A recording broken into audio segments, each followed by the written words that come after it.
Hello coders out there, welcome to Help Me Coder, the channel which talks about technology and helps the coder community out there. Today we are going to discuss about CSOM or the client-side object model. So let's not waste more time, let's jump in.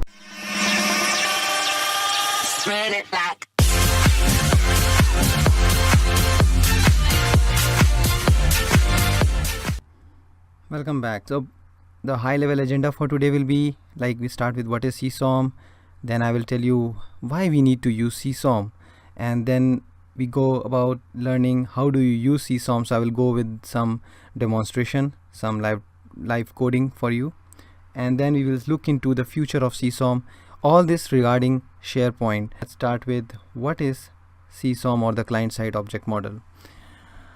Client-side object model basically is a helpful substitute for your server-side object model. Now when we say substitute, we mean is that CSOM or the client-side object model act as a wrapper on top, but internally the calls gets changed to server-side object model. Now the reason why it came into existence was that if you want to run some code from your client side and you don't have the actual server on your client, then you need to pass on the calls to the server. So with the server side object model, that was not possible. So to do that, we used to have in 27 or SharePoint 2007, we used to have that web services thing. So we used to write web services, and then those interfaces used to work, and then they used to call thing, but it was very limited in nature. Then came SharePoint 2010, which brought in CSOM or the client-side object model, which made it possible to do lot more things from your client side on the server side. It did came with 3 flavors, which was your .NET client-side model, JavaScript object model, and the Silverlight object model. In 2013, where the major push of Microsoft was to get everybody on CSOM bandwagon, because earlier, even though CSOM was introduced, people were still using server-side object model. No major push was there, but with the app model introduction, SharePoint 2013 had brought in CSOM into the limelight. And at that point of time, Microsoft did realize that it has to open new APIs for this CSOM to succeed. So they brought in like business data, search, publishing, user profile, taxonomy, workflows. All these things were open with the CSOM client-side object model.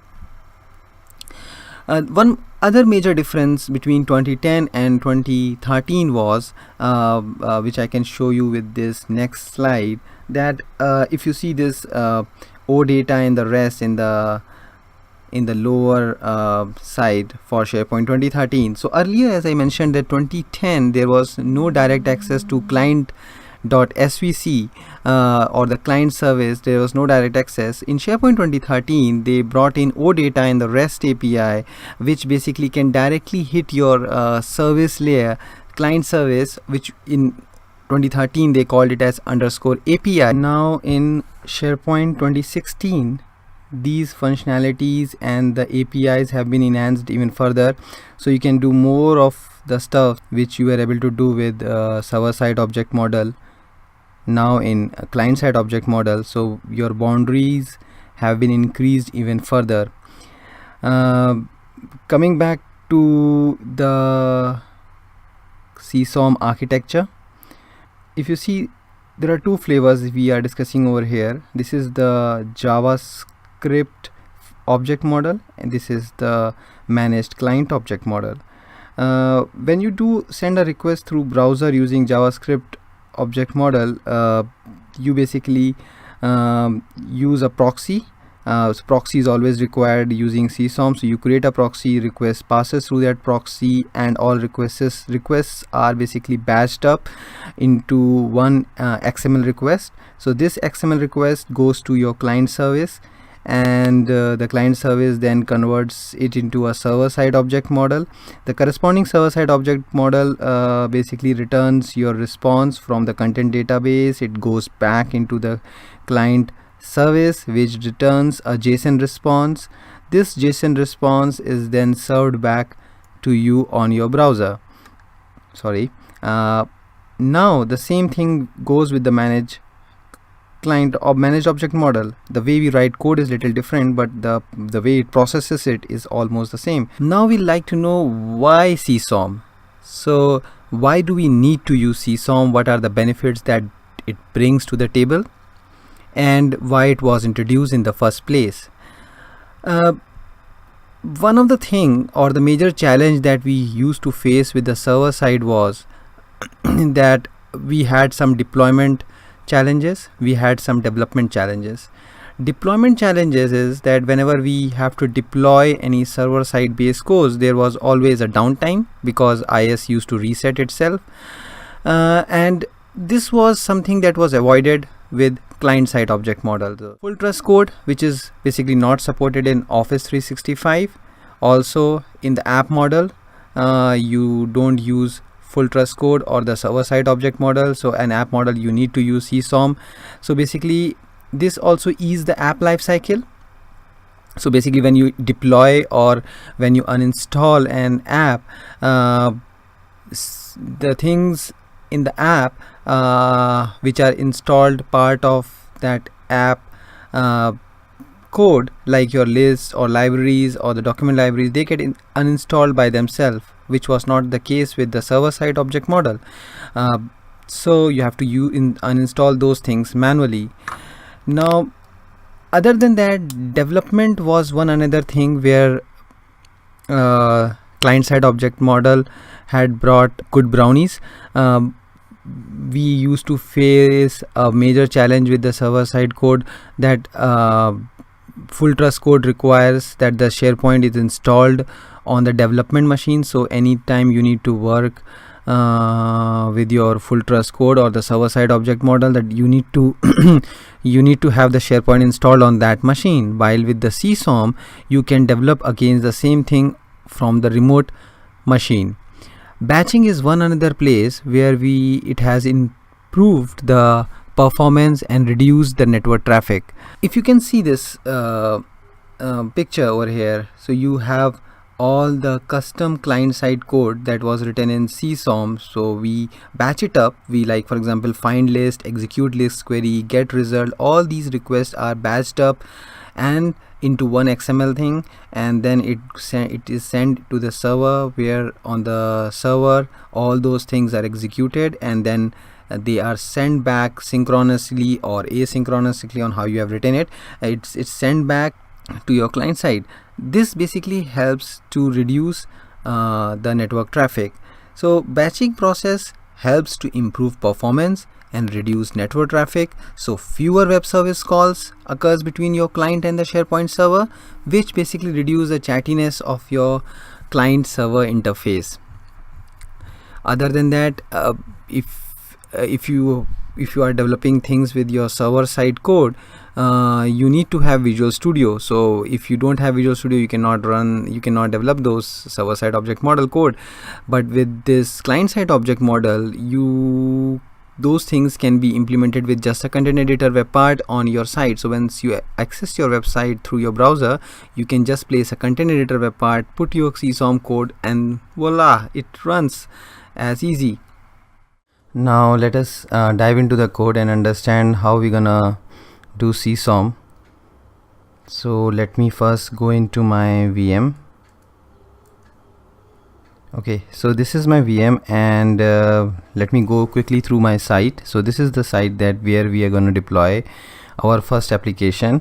The first application, basically what we will try to do is we will create a text box and a submit button, and basically when you click on the submit button, the name will come inside this particular list. So it's a very simple application. We will create a content editor web part. So I will show you how, without resetting your IIS, you can deploy your code and push data from your content editor web part inside the inside this SharePoint list. Okay, and to do this, you can basically create it in the notepad, or you can directly write it on the content web part if you want to. But to help me ease my life, what I will do is I will put my code in this Visual Studio editor. I have some boilerplate code with me, which is this one. So for my help, I will just copy this code over here. Okay, now I save it. So what does this code do basically is, these are the reference file which will get me the IntelliSense for the CSOM code. I will provide you all the details and all the code and everything that I'm showing you over here in my description below my video. But if you see, this is the reference of all the libraries that you want to have so that you can get the IntelliSense. The other thing that you see over here is this library, which is the 15sp.js, which basically contains everything about the CSOM. And then we have this sp.soda.execute function. What it does basically is that it initializes your JavaScript file that we see over here so it will load this file before the actual execution of your program happens.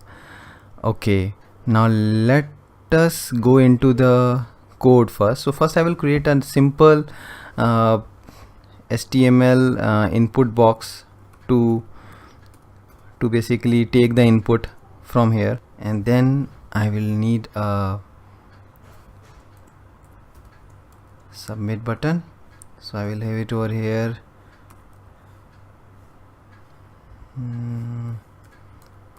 Input type is equal to button, value equals to submit. So on click I will call this method, which is push data to list. Now as we know that I have set it up the IntelliSense for the CSOM, we can see that how the CSOM IntelliSense comes to play over here. So it will make your life much easy if you have the IntelliSense. So push data to list is the method name. So now we're gonna write the code inside this method, which will basically take the value from the text box over here and then push that value inside the list that I just showed you.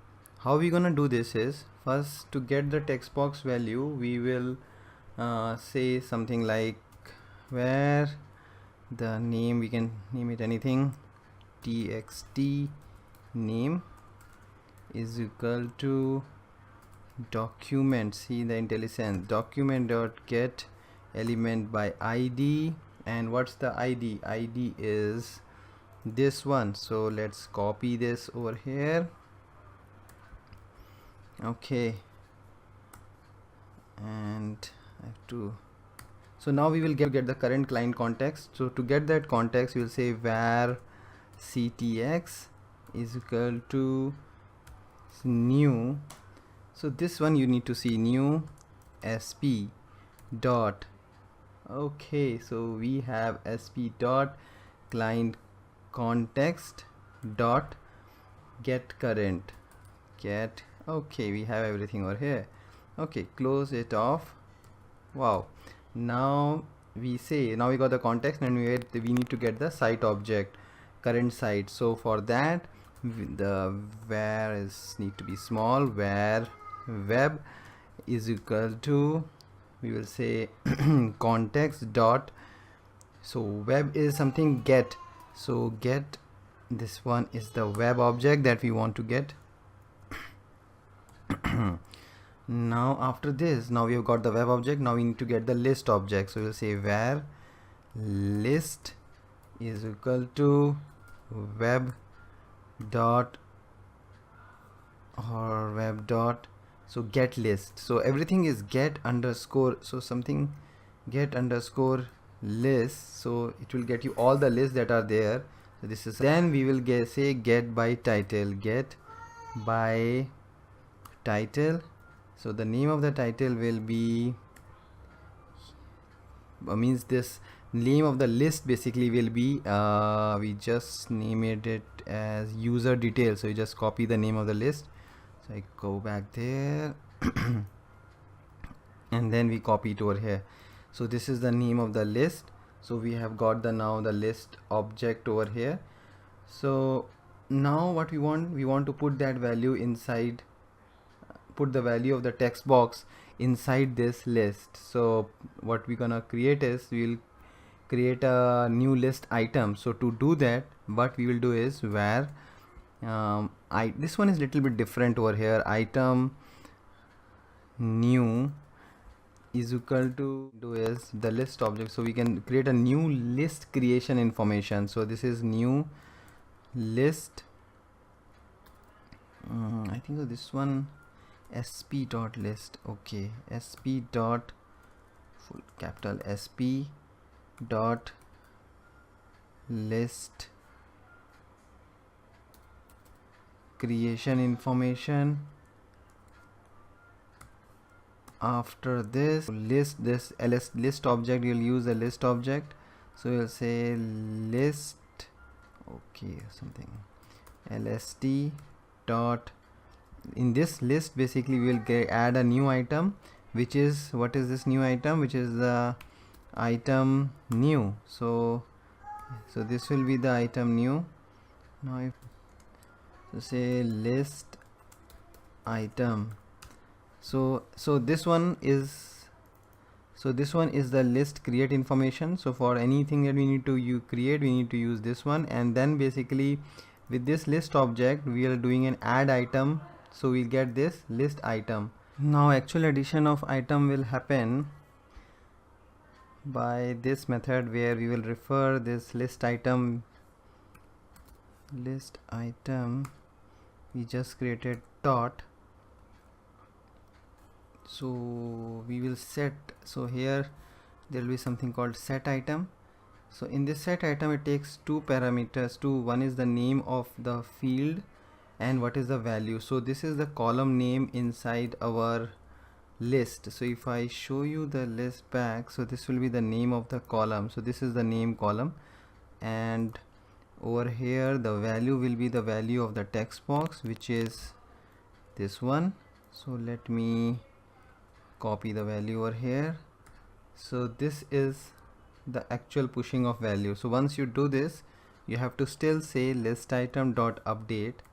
So list item dot update. So once you do this, actual execution of the code happens when you do the execute query async or execute query. So in ECMAScript or the client side world of JavaScript, basically we need to always use async execution. So now for the context that we have, we will say a context dot execute.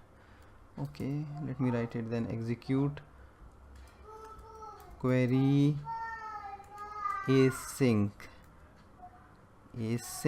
and then it will be success. I will tell you more about this success, and there is a failure. Okay, so these are the will be a call to the methods. Those methods will be executing based on whether if it is a success it will go to that method, and if it is a failure it will go to this method. So how this happens is, right now you think that is a variable, but how this happens is we're gonna create a delegate which will be a pointer to the actual method. So we're gonna create the delegate over here. So we'll say where success success is equal to function dot create delegate, and then we will say for this, and just call the method called this dot on success. So actual method is this one. and this method is getting changed. So basically this variable is like calling this method over here, and then we will have a failure method as well. So say failure is equal to function dot create delegate this dot on failure. Now this is one. Now actual methods we will have to create it over here. So let me create two methods. So one is one function, the name will be on SUCCESS success as usual, sender comma arguments, and then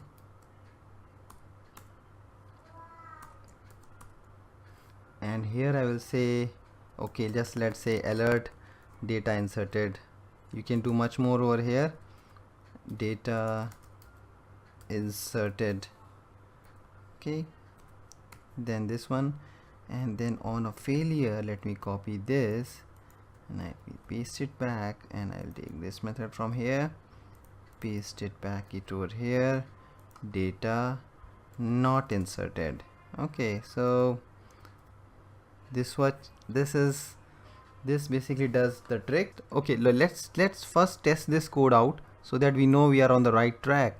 So how I will test it out is I will just copy this whole code from here, this whole code into a notepad file. So let me call my notepad file. Okay, this one is, let's say, new, and we just paste it over here. Let me remove the body tag, that's not required, and then just move this code in the starting so that this one loads first. Okay, and I will name it as desktop. I will name it as CSOM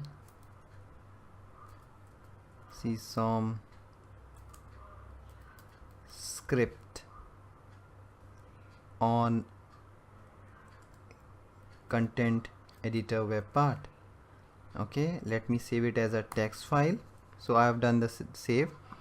Now when I go back to my site, I have created this client side object model page.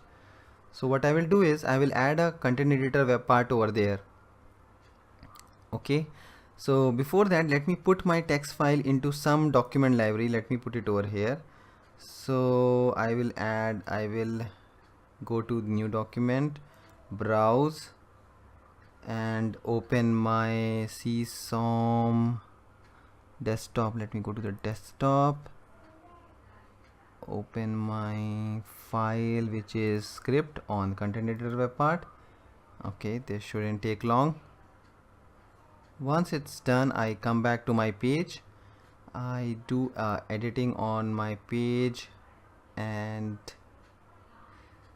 insert a web part. Okay, and then we can go ahead and add media and content editor web part.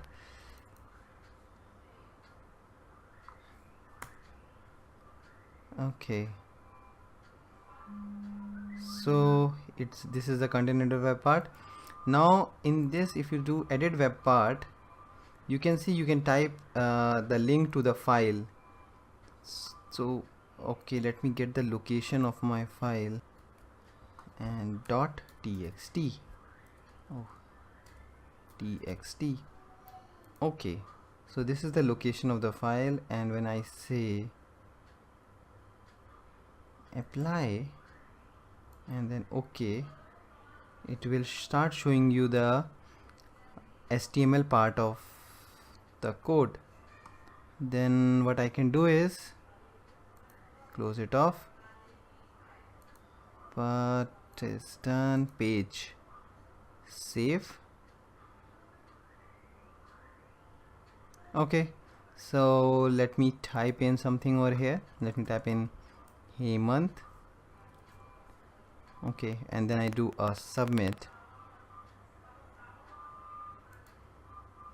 So the data has not come over here. I guess there must be some issue with our code. Let us check it again. So let me open my script. Okay, one thing that I noticed straight from here is that I am missing one script tag, the closing of script tag. So this can be one reason for the issue, other than get element by id dot value. Save it again and deploy it to the document library.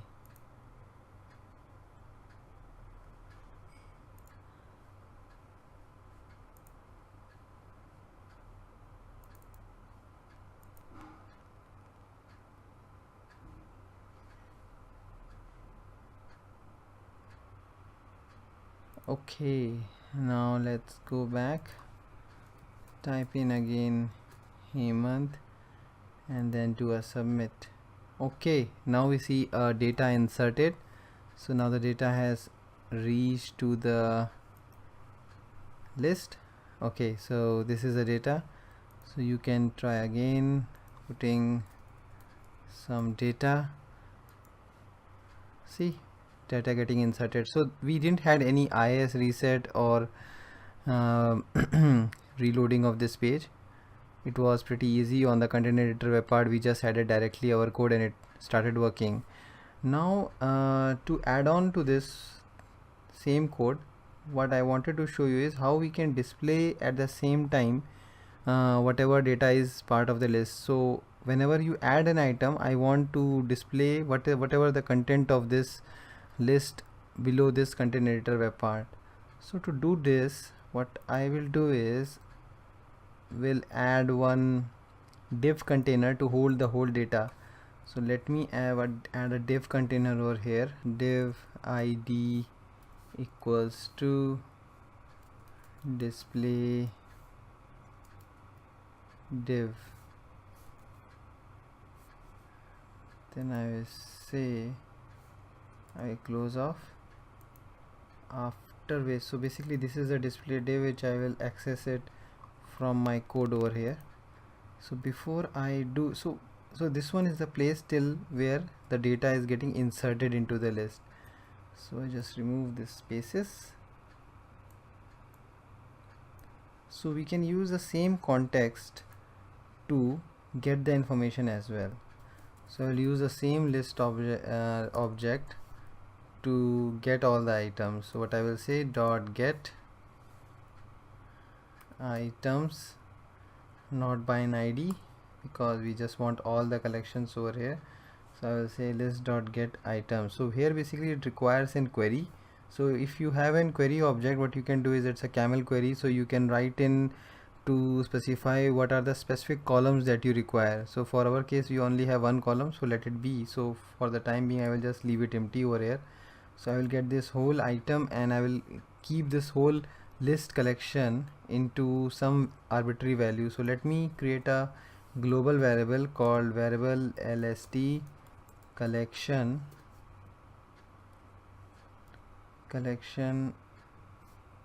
Okay, and then I will use this collection to store this value. So whole collection will get stored. Now basically we need to load this list. So to load it, we will say context dot load. Let me say just load, and I can send in your collection name, which is this is the list collection, and I can also provide in what are the parameters that I require. So either I can provide it through the query or I can specify it over here, like something like include and then id comma name. So this will load these two parameters over here. So context.load will load these two parameters. Handlers will remain the same because same handlers for success and failure can be used. Execute query async is the one that will batch up both the queries, like this query and then this one, to basically execute both the statements over here. Now in the data inserted part on success, till now we are just displaying the alert. Now we have to iterate through the whole collection that we have received. So to do that, I will use an enumerator. So what I can say is, for the list collection, which is our global, we will say list collection dot get enumerator,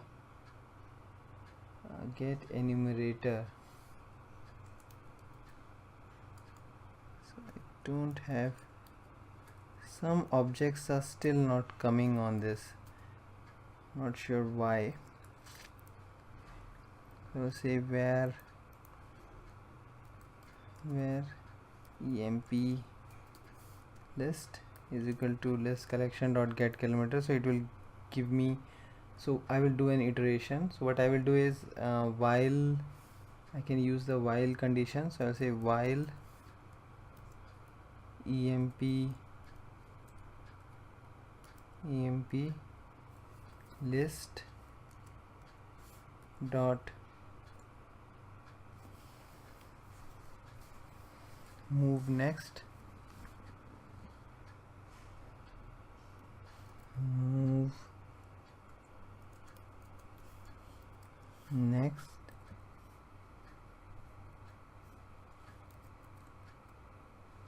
so over here I will iterate on each and every item inside this. So to get the, so it will move one item at a time. So to get the current item, what I will do is say where current item, current list item is equal to whatever emp list dot get current. So it will give you the current item. Now you just need to display it. So we can have a global markup object, or we can say a global string object. So we can say, now I can use the same object string to display plus equals to, I will say item id, and then I will say plus current list item dot get underscore item based on id. So it will be giving you the current id. Just give a break row.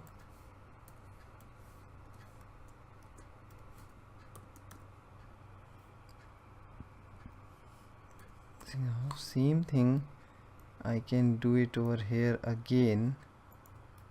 So just a space is not required. So what I will say, instead of item id, now I will get the name, and over here also I will say name, and then this while loop will close, so it will run for all the items. After this I can use the div. I can display this current string display to the div.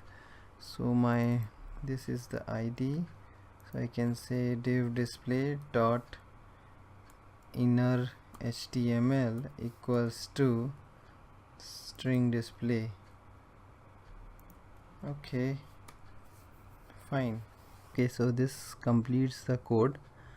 Now let us copy the changes that we have made into our earlier code. Now if you see on the HTML portion, we added this div.